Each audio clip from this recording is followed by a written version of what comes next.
Good evening, everyone. It's lovely to be here with you all again. I was here, I think it was 4 years ago, may have been 5, I can't quite remember.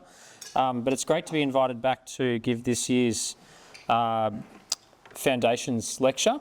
And it's great to be at a school like Covenant, which is pressing towards what I think is a very good goal, that is to recapture the spirit and practice of classical Christian education.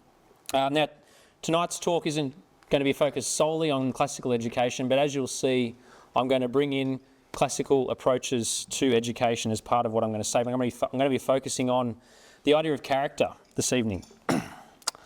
So thanks for having me, Martin. Thanks to the board, and it's been a good day being here with you all. So thanks for your hospitality. My children recently had their school athletics carnival up in Brisbane.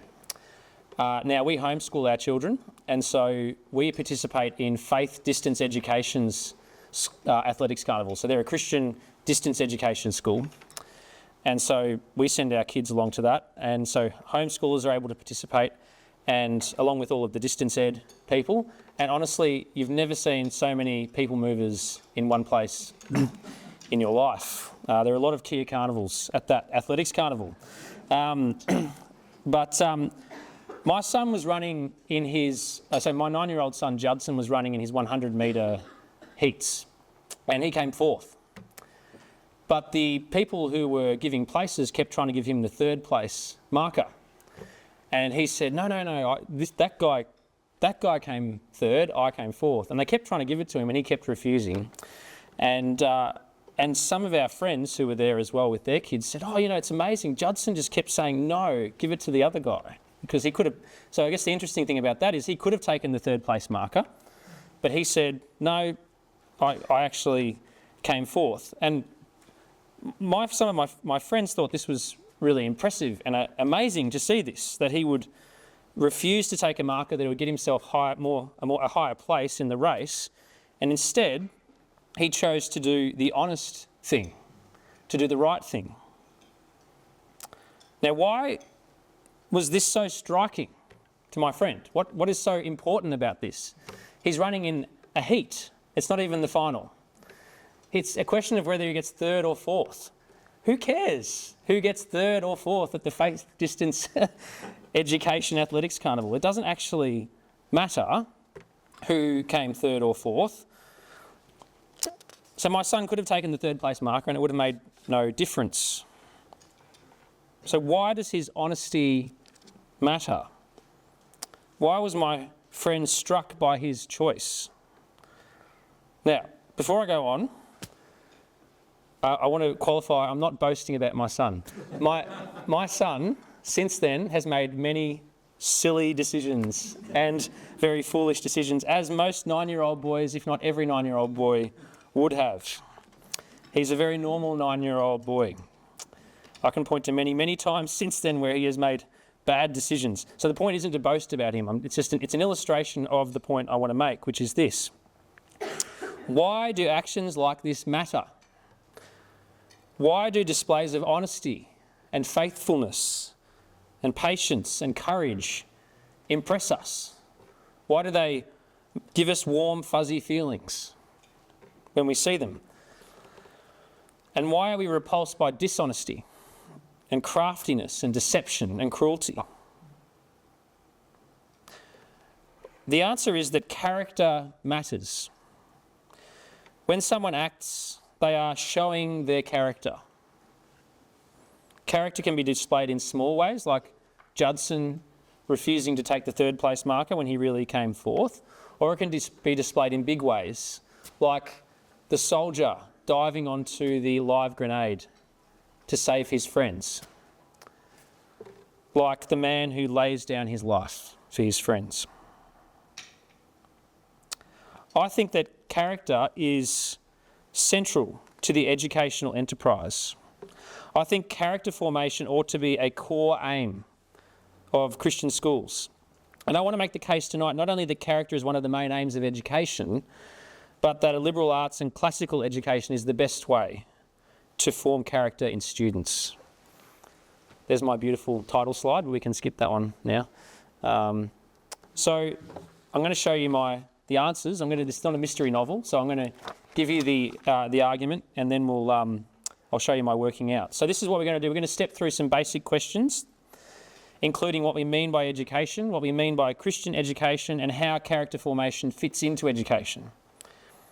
And at the core of this is the question, what is the point of Christian education? And how does this idea of character fit into a Christian framework? And as we finish, I'm going to try and help you with thinking about some ways that teachers and parents might start to think about forming character in their children and students. But this is the logic of my argument. So it's up here on the slide. Education. So for my first point is that education is the formation of a person toward a certain end. Secondly, Christian education is the formation of a person toward Christian ends. And thirdly, character is the aim of education, and that is exemplified in the Christian tradition of education in wisdom. So these are some points I'm going to make, and I'll show you how I get there as we go. So this is my argument. But let's go to the basic question of what is education. So this is a very basic question. This is a definition that I'm using tonight. Education is the deliberate formation of a person. I'm going to unpack a few elements in this definition. First, education is a conscious choice. It's deliberate. Yes. Now, people can learn in all kinds of ways. All of us will have learnt things. We will have got educated in different ways without actually setting out to be educated. So, of course, it can happen in different ways. But I'm focusing on our deliberate choices. I'm defining education as a deliberate thing, not an accidental thing. Secondly, education is formation.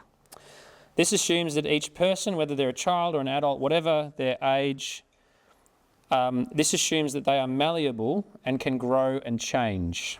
Yes. Education directs and possibly hastens growth and change. And the word formation also implies that growth and change is directed somewhere. Big growth. It has a purpose or an aim. Some theologians use the Greek word telos, or philosophers use it as well. Education is teleological. It points somewhere, it aims at something. And so this implies, again, a conscious choice, doesn't it?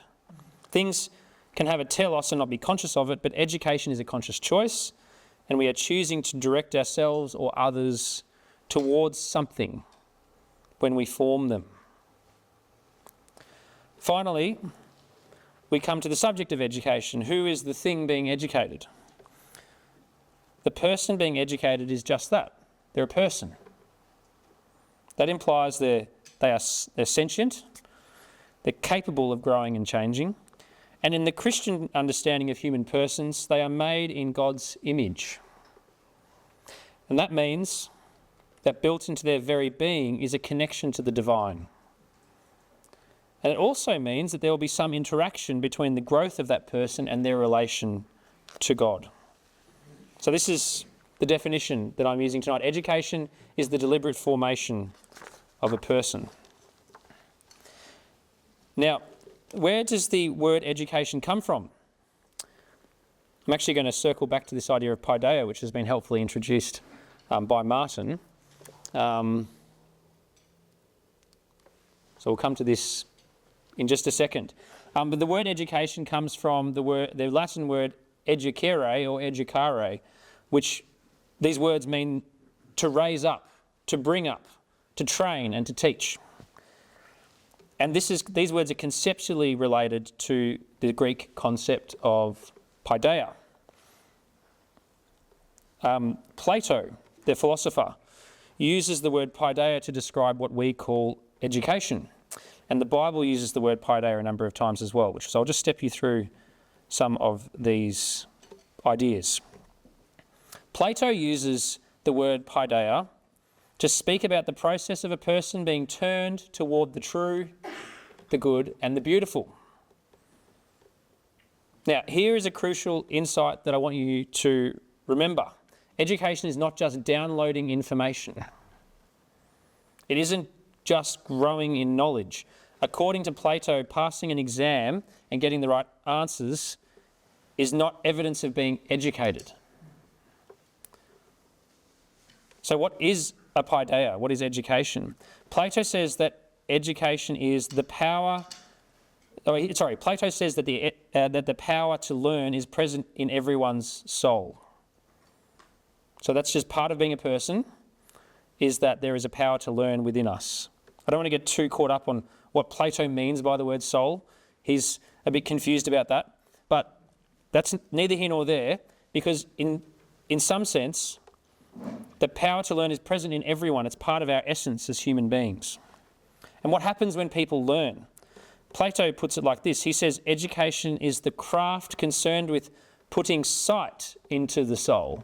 Which is an interesting phrase, putting sight into the soul. In other words, education is the craft of turning the person toward the truth and illuminating that truth. If you imagine there being a message on a wall, but you're outside, you can't read it because it's dark right now. But if someone shines a big spotlight on the wall, you can read it. That's the kind of thing Plato is talking about. That's the image that could be one image that explains what he means. It illuminates the truth. So that's what education does.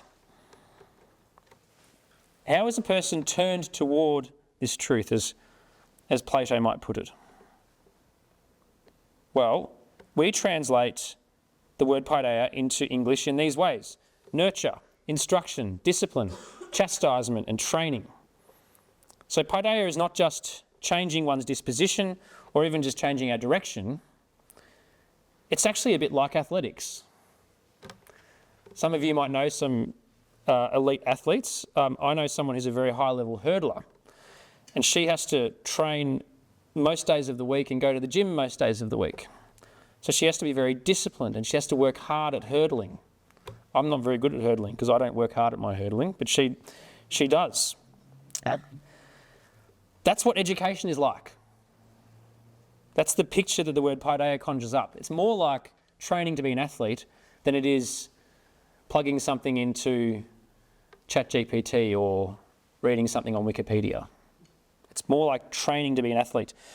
So to summarise, education is the deliberate formation of a person, and that formation happens through discipline, training, and instruction. And you can see some of the words there that on the slide just to help you remember that.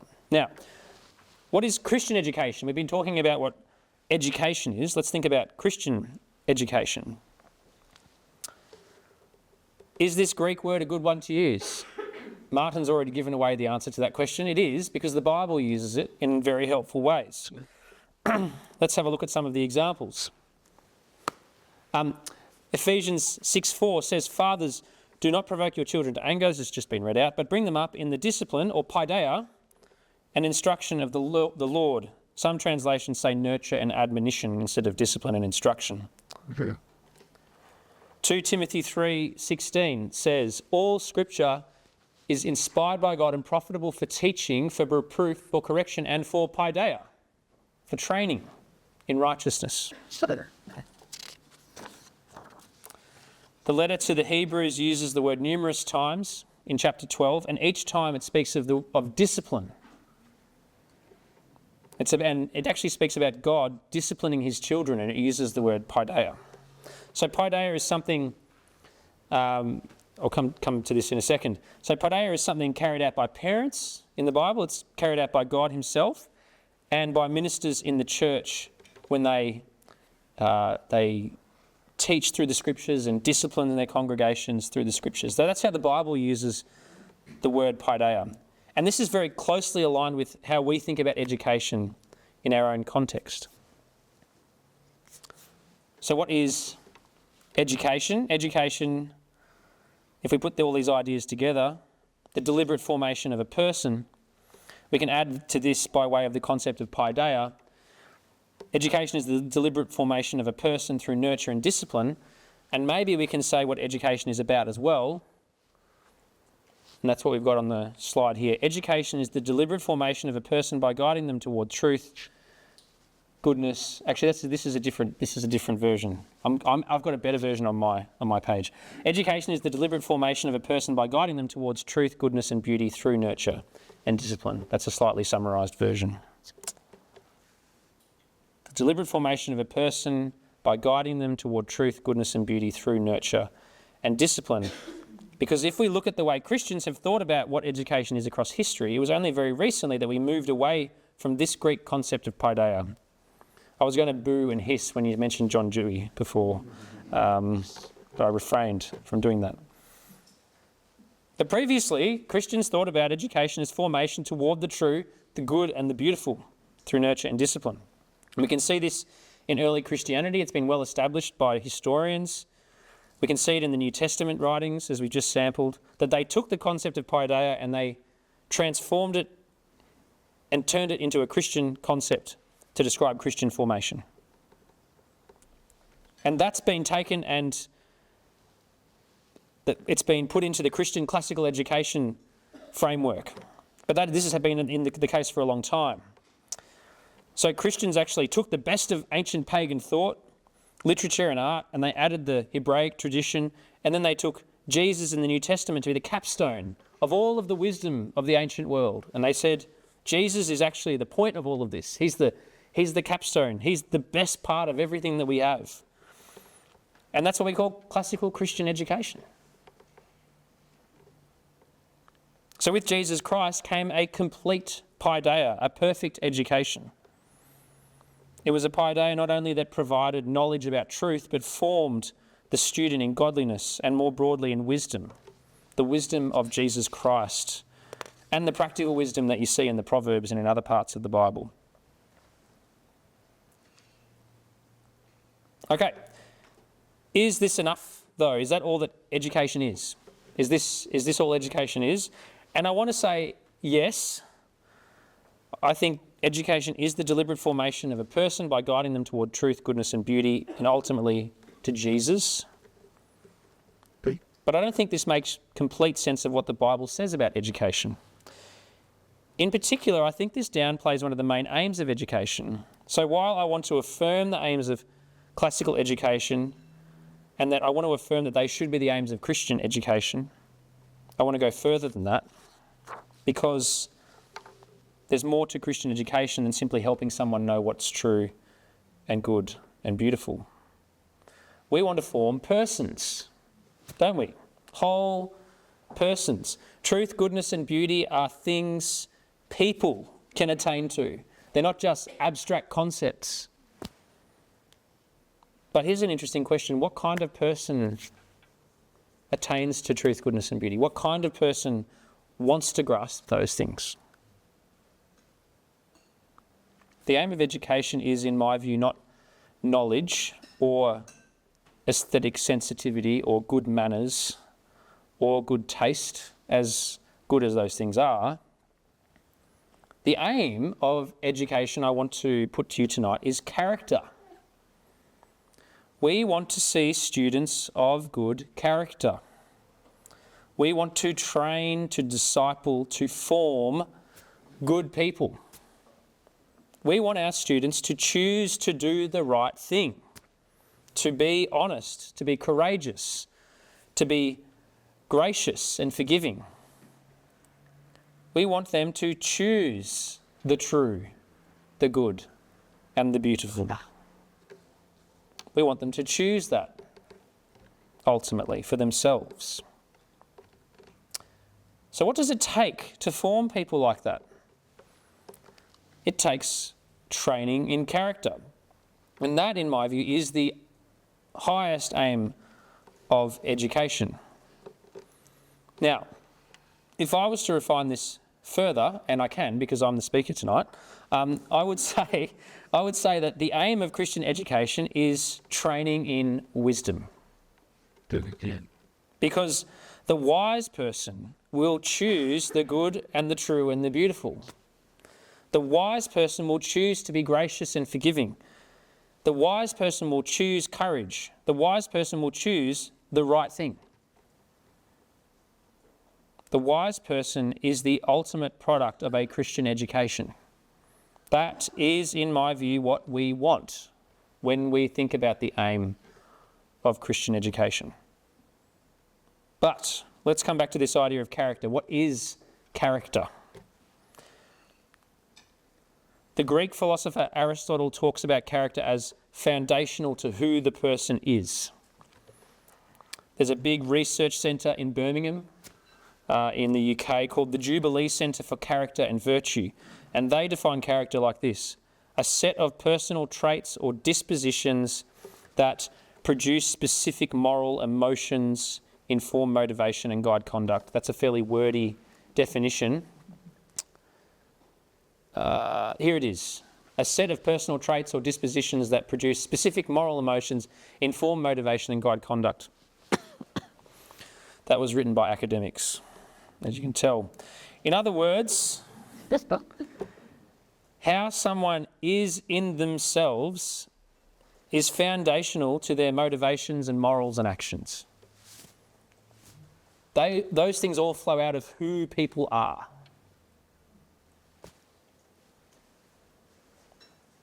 The way a person is their character.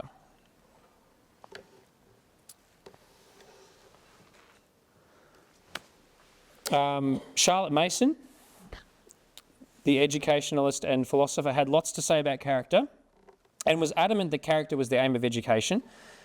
Character is the man. That's what she says. Character is the man. A person is what they have become by their own choices and influences. These make up character. That's what Mason says. Mason says this. This isn't what's on the screen. A man is what he has made himself by the thoughts which he has allowed himself, the words he has spoken and the deeds he has done. Character is also a person's original disposition, so how they are in and of themselves, modified, directed and expanded by education, by circumstances, later by self-culture, and above all by the supreme agency of the Holy Spirit. So if you just had someone, there's no such person as a person who hasn't been, altered and affected by their surroundings, of course.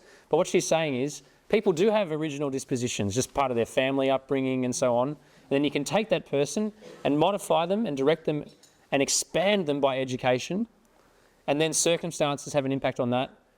And then their own self-culture or self-education, and ultimately the Holy Spirit has a significant role to play in this as well. So that's what character is, and that's, I think, how character works if we put all of those ideas together that I've just said.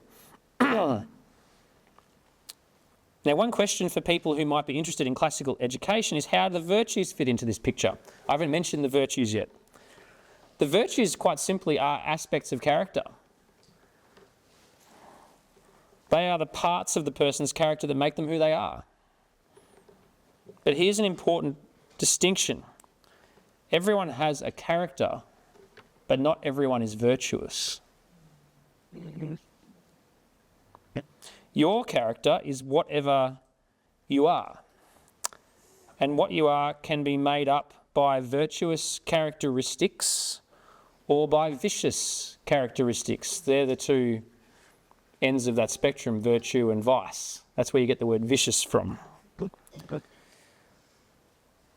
You display virtues when you act from your good character, and you display vicious or negative behaviour when you act from bad character. Now, the Bible actually doesn't talk about character as such. It doesn't use that word. But it does talk about virtues. Two and three elements. Okay, we'll just leave that one up there. There's a really interesting passage in 2 Peter chapter 1. And the Apostle Paul says to the churches this. I'm going to read it out at length because it's a very interesting and I think helpful passage. This is what Peter says. God's divine power has granted to us all things that pertain to life and godliness through the knowledge of him who has called us to his own glory and excellence. And the word he uses for excellence is arete, which is the Greek word for virtue, interestingly. But it's talking about God's virtue here. Okay, so we've been given all things that pertain to life and godliness through the knowledge of him who has called us to his own glory and virtue, by which he has granted to us his precious and very great promises, so that through them you may become partakers of the divine nature, having escaped from the corruption that is in the world because of sinful desire. So God here is described as having virtue, or arete, and how can we become partakers of that divine virtue? That's the thing that Peter's raising. There's a really, really messy theological concept in there that I'm not going to go into, which is theosis. That's not for me to talk about. But Peter's saying we can actually connect with God's divine virtue somehow. Okay? How? He says in the next verse, "For this very reason, make every effort to supplement your faith with virtue, and virtue with knowledge, and knowledge with self-control, and self-control with steadfastness, and steadfastness with godliness, and godliness with brotherly affection, and brotherly affection with love." That's a list of virtues. Okay? Then he says this, "For if these qualities are yours and are increasing, they keep you from being ineffective or unfruitful in the knowledge of our Lord Jesus Christ." So that's interesting. Those qualities, those virtues that are a part of our character can actually keep us from being ineffective. But then he says this, "For whoever lacks these qualities is so short-sighted that he is blind, having forgotten that he was cleansed from his former sins.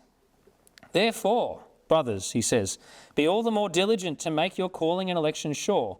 For if you practice these qualities, you will never fall. For in this way there will be richly provided for you an entrance into the eternal kingdom of our Lord and Saviour Jesus Christ." There's a lot in there. Okay, I'm not going to preach a sermon, but let me simply point out that in verses 5 to 7 we have a list of virtues, and these virtues are meant to be mirroring the virtue and the excellence of God mentioned in verse 4. And these virtues keep Christians from being unfruitful, and they keep us from falling away from the faith. Isn't that interesting? I don't quite know what to do with it. It grates up against my Protestant theology in some ways, but it's what it says. I actually think it's perfectly coherent with Protestant theology, by the way, but it's just sometimes there's an initial visceral response to some of these passages where you go, "Oh, I don't know quite what to do with that." But that's what the passage says. There's a parallel passage in Galatians 5 about the fruit of the Spirit, which is more well known. Love, joy, peace, patience, kindness, goodness, faithfulness, gentleness, self-control. These are qualities that taken together make up godly character. So even though the Bible doesn't talk about character explicitly, it does. Because it describes qualities of godliness and of a faithful Christian.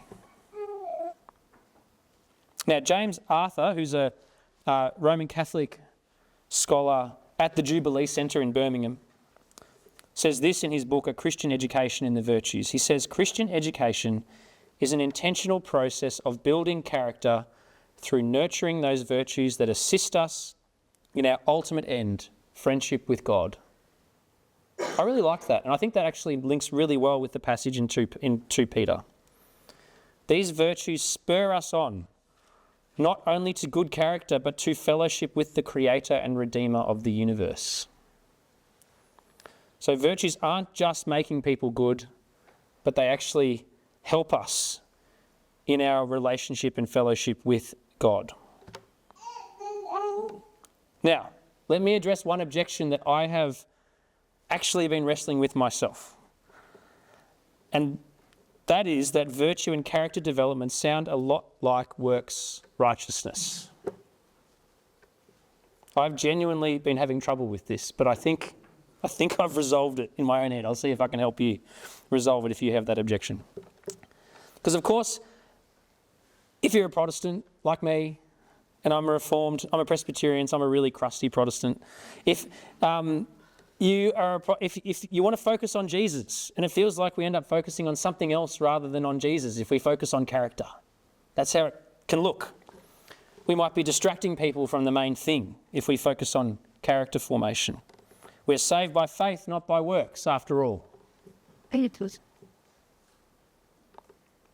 But when Protestants argue that we can't be saved by works, that's actually what we're saying. We cannot be saved by works. We are not saying works don't count for anything. We're not saying that character doesn't matter. In fact, on a straightforward reading of that passage I read before from 2 Peter 1, you actually have to conclude that works and character do matter. They matter a lot. Hearing out. Character and virtue do count for something,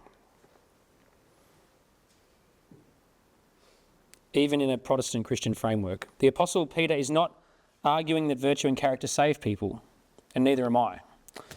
So I think that means that character can be a central aim to, or can be central to the aims of Protestant and Reformed Christian education. It's not theologically askew to argue this, in my view. Now, there's another objection, one which, once again, I've been wrestling with, and I've sort of raised it just before. If we say character is central to Christian education, are we just making good people? Is that all we're doing? Are we just forming people whose behaviour conforms to whatever standard we happen to set? That feels like a risk. I agree. But I think there's an answer that actually deepens the Christian engagement with this idea, and that comes with the idea of wisdom. As I argue in my book, Against Worldview, there it is over there, wisdom is central. It's really the central educational concept in the Scriptures. The book of Proverbs is a book of education in wisdom, from a father to a son. Let me read part of the first chapter of Proverbs. The Proverbs of Solomon, son of David, king of Israel, for gaining wisdom and instruction, for understanding words of insight, for receiving instruction in prudent behaviour. This is sounding a lot like education, isn't it? Doing what is right and just and fair, for giving prudence to those who are simple, knowledge and discretion to the young. Let the wise listen and add their learning, and let the discerning get guidance. For understanding proverbs and parables and the sayings and riddles of the wise. The fear of the Lord is the beginning of knowledge, but fools despise wisdom and instruction. Listen, my son, to your father's instruction, and do not forsake your mother's teaching. They are a garland to grace your head and a chain to adorn your neck. Okay, that's the start of chapter 1. Chapter 2 of Proverbs says this, my son, if you accept my words and store up my commands within you, turning your ear to wisdom and applying your heart to understanding. Indeed, if you call out for insight and cry aloud for understanding, if you look for it as for silver and search for it as for hidden treasure, then you will understand the fear of the Lord and find the knowledge of God. For the Lord gives wisdom. From his mouth come knowledge and understanding. He holds success in store for the upright. He is a shield to those whose walk is blameless, for he guards the course of the just and protects the way of the faithful ones. They're just two passages in Proverbs, but the whole book emphasises getting wisdom. And the person doing the teaching, the person passing on the wisdom, is the father to the son. And it could be a mother to a daughter as well, or a mother to a son. It doesn't matter. The point is that someone is educating the son or the daughter. Someone is passing on this wisdom to them.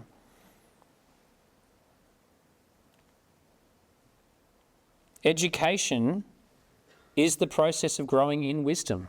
And wisdom as I define it is not there. That's okay. Wisdom as I define it is seeing God's world rightly, reading his word truly, and acting rightly in light of this. That's what wisdom is.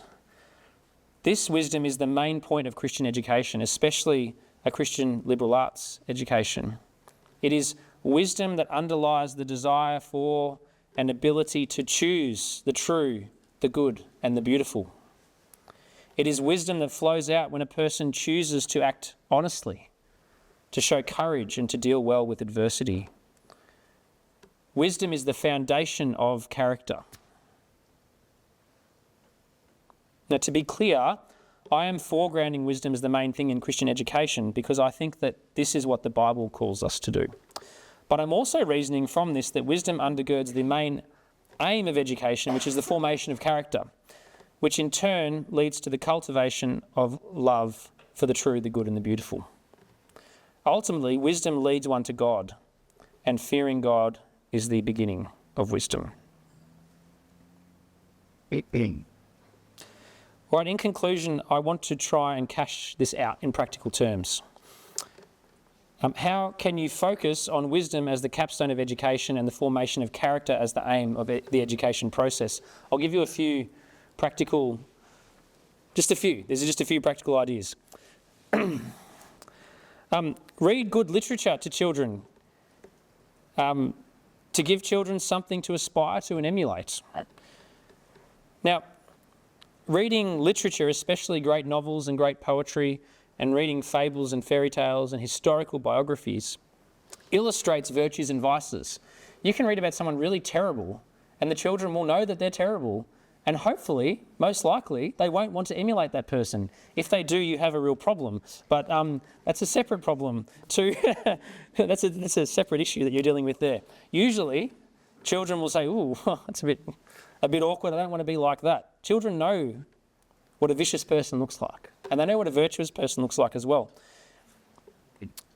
So reading these kinds of great texts makes real that which can seem very abstract if explained in a textbook fashion. You could give a wonderful class on honesty, but the best way to teach honesty is to give people examples of honesty, powerful illustrations of honesty, either from real life or from fiction. It doesn't matter. The point can be put across in that way, in a powerful way. And this approach fits very well with classical and liberal arts education. A literature-rich education gives students lots of exemplars, lots of wisdom from the past, and lots of opportunities to reflect on virtuous and vicious people that they might encounter in their reading. So that's the first thing I would encourage people to do: read good literature and give children something to aspire to and emulate. 2, educate in the virtues. In general, try and give your students an education in virtue. This is most effectively done through exemplary methods, a little bit like reading novels, good novels and great literature. And it's akin to the discipleship model that we see in the Bible, right? So a disciple is someone who follows someone else and copies them effectively, learns from them by copying them. But I think it's a good idea to teach the virtues explicitly. Teach children what courage is, what being magnanimous is, what justice is, etc. And show them by example in literature and history and so on. If they can see the cake and smell the cake, they'll begin to imagine eating the cake. It's the same with virtue. Put virtue in front of them, not to make them little Pharisees, but to appeal to their consciences and their imaginations. And also, tell your students that this is virtuous behaviour and that isn't. Make it clear to students what your expectations are, school expectations. Reward virtue, punish vice. Don't hesitate to make positive and negative examples of students. Obviously, you have to do that within your own practical bounds. I'm just saying that it actually does help, I think, to illustrate the point to people.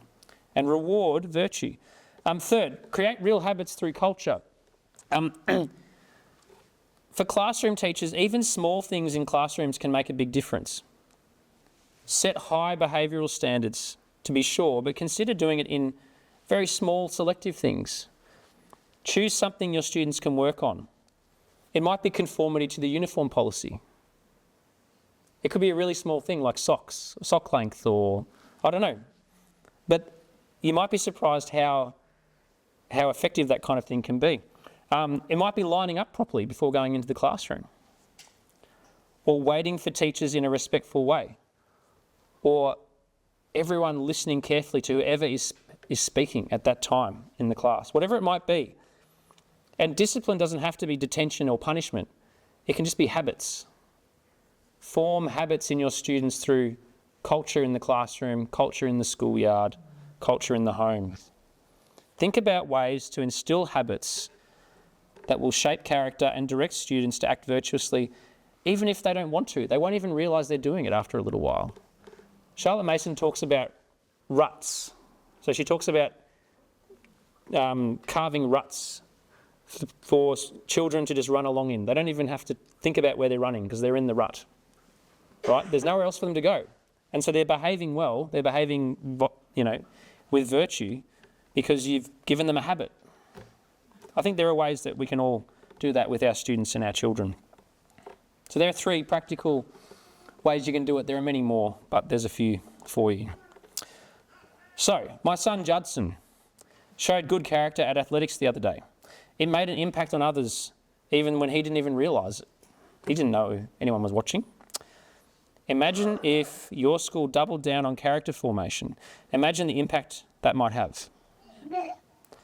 I hope I've shown you that having character formation as a central aim is coherent with a liberal arts approach, but also with a Christian and Protestant approach to education. Wisdom has to be at the centre.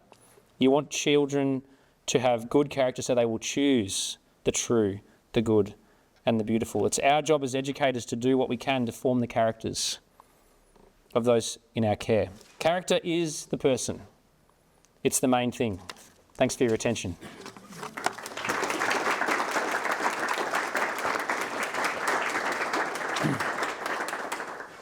Thank you, Simon. Pleasure. You'll take a few questions. Q&A, yeah. Yeah. Anyone would like to ask a question of Simon? I'll do my best to answer. I can't promise it'll be a good answer, but I'll try. No one's going to break the ice.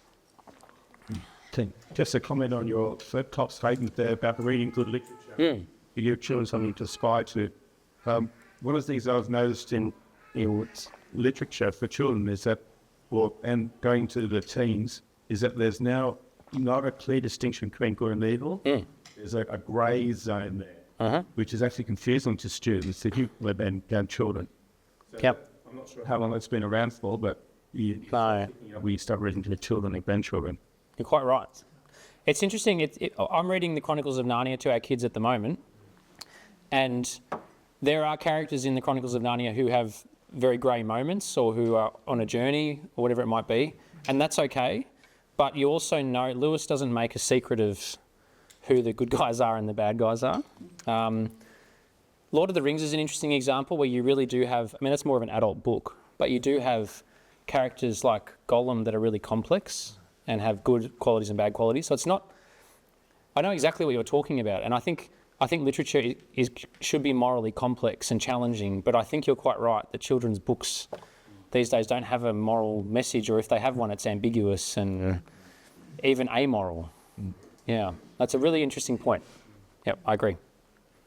So just to spring more off that, I'm just thinking about all the remakes that they've made to movie Yes, from the villain's perspective. yes. As the villain is misunderstood, or that you see them in the wrong way, and they're trying to almost retell the story when you go, that person was clearly a villain. They clearly evil things. Yeah, But then you look at this modern take on things, and it's like, well, everyone's going to be guys. And Yeah. I think, that's sort of where that's sort of going. It's very Yeah. ambiguous as to what is good and what's evil. Yep, And so being able to be very clear with that, yeah, discerning. yes, Also part of that is teaching the children to be discerning as well. right. Their whole decade No, to view every movie and to read every book. correct. But it is just an interesting take on what they're doing. Yeah. Everything is very graded. The thing the example of that was most appalling to me was the one where Predator was the good guy recently in a film. I thought, how can you make Predator the good guy? Anyway, they've managed to do that somehow. And Robin Hood is a bad guy this time, apparently. Yeah. No, you're quite right, and we have to prepare our children to be discerning, as you say. Yeah, absolutely. Really like the example of the rats. But at what point in time do you realise that kids are behaving in a certain way because they don't have a choice but to stand it, right? Yes. You actually form their character to desire to be in it, right? Yes. Got any principles you could apply to discerning that? That's a really great question. I wish I had a good answer for you. Here's what I suspect. I suspect I think my oldest is 13, so I think I'm getting to the stage where I'll be starting to see habits either going well or bad, like good habits really coming out or bad habits coming out. And so I'm at that point where I'm starting to see that. So I might have a better answer in a few years. But let me have a go. I think children will take delight in